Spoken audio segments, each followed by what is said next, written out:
I was just going to say, I see a comment in chat that it says the problem from Shelterell that says the problem is that many educators use any new tech to still be in the presentation tool instead of allowing students to problem solve or critical think with it. And you're absolutely right. It's how do we get that interaction together? That's something in adult learning we've been using for years, and now it's how do we bring that down to elementary schools and high schools and colleges to understand that these kids have a lot to bring to the table. Adelma, you were going to say? Yeah, I was going to say, we were talking about people, I think we have to go back and educate our teachers and our professors as well. Professional development, there's lots of online training, lots of online information. I mean, my mother calls it, my face. She has no idea. She takes the MySpace and the Facebook and combine it. But, that's not her world and not the space that she lives in. But these students and these children around the country, so it's not any one particular area, this is where they live. So it's that if we can't beat them, we have to join them, and we just have to figure out a way to do it. Because if we don't, their minds, they drift away, they're going to go off and do something else. So just kind of try to incorporate it in what we're already doing. Make it seamless, that it's something that, it can go along with things that you're already doing, and then it's easier for them to adapt. So along those lines, I know that there's one great video, Adelma, that you were going to walk us through that kind of is talking about this new Promethean mobile active board classroom that will be coming out this spring, summer. And so I think what we'd like to do, if technology agrees with us, hopefully in Ed Tech Chat it will, that we'll show this video. And but I do know that it doesn't have any sound, and that's not us. That's the way the video is. So I was hoping, when I was watching it earlier, that you could walk us through just lightly kind of a little bit of what it's about. And we could also, I guess, drive a little conversation around it as well. So let's go ahead and roll that through. And Adelma, you can take the floor and walking us through it.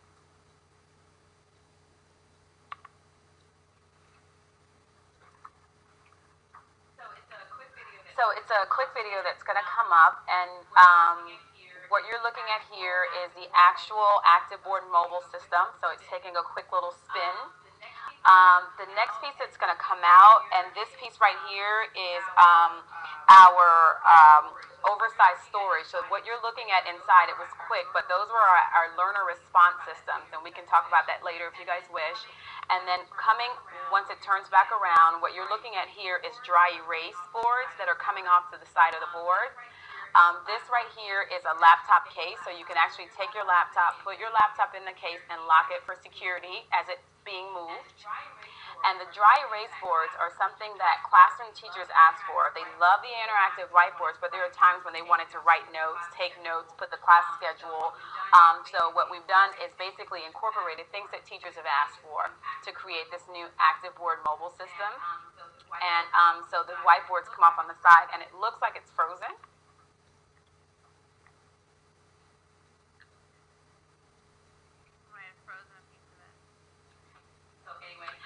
So anyway, there we go.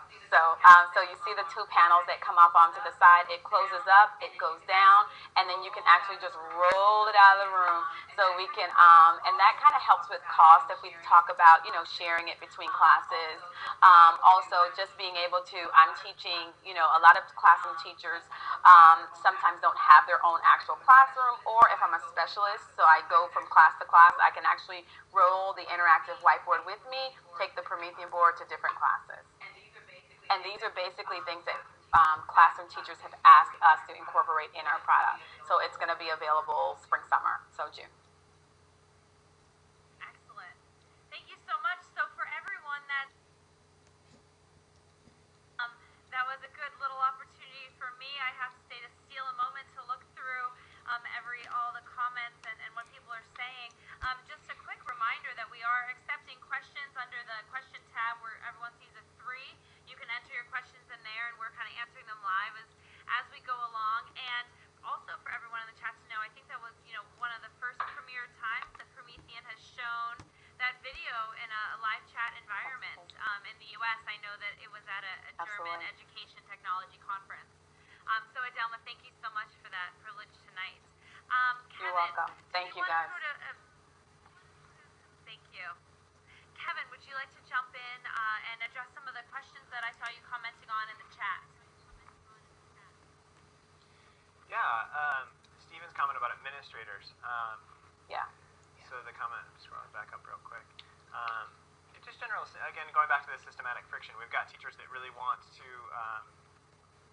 change and are changing, and then they run into a backlash from administrators who see the situation differently.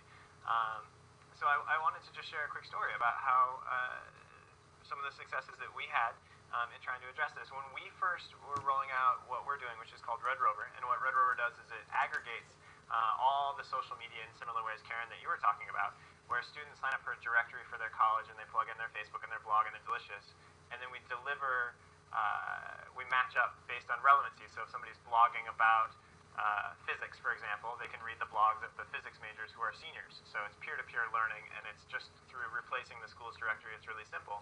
We had massive backlash from peer-to-peer learning. This was not something that was welcome. As I mentioned, Facebook equaled drinking pictures when we first started. And we needed to go through the student affairs departments of higher education. And there was a lot of pushback both from student affairs and from their administrators. So what we did is we launched we tried to explain it. We did a lot of training, and frankly, I'm kind of over training as a change management tool. I don't think it's really that powerful explaining it.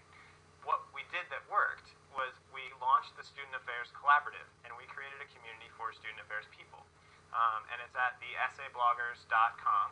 And we allowed people to blog on our platform, and we told them, hey, look, we've asked you 5 people to blog once a week. We made that happen, then it grew to 15, then it grew to 20, and then we changed the platform so that people could have their blogs and they could syndicate in. And then we launched the #EssayChat hashtag. And if anybody's on Twitter right now, if you just click over and search the essay chat, they're actually right in the middle of a chat.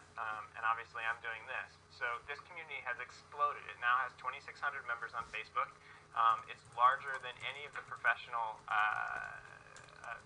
student affairs conferences that have been around for 100 years. And it's active and engaging, and it's really exciting. Recently, I said, hey, student affairs folks, what do you think about informal learning now? And they said, we don't believe in it. We think that it's condescending to student affairs. Formal learning is the academic side of the house, and we think that informal learning, we don't believe in it at all. And I said, I don't understand. I'm on Essay Chat on Twitter talking to 200 student affairs professionals, asking them what you think about informal learning, and they're saying, you're saying that it doesn't exist. And so what I think is great and challenging is that on the one hand, we tried to explain it and it didn't work. When we built it, it worked like crazy. And now we're trying to explain it after. You'd think experience, then label, right, from curriculum design. Even though they've had the experience, even though they're doing it, the explanation is still not resonating. That they still don't buy informal learning, even though if you search Essay Chat, you're going to see 500 tweets from student affairs professionals around the country that we built for them. So I would say explaining it first didn't work.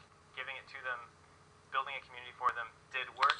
And I don't have yet the third step figured out for them to then pass it on to the students. We're still working on that part.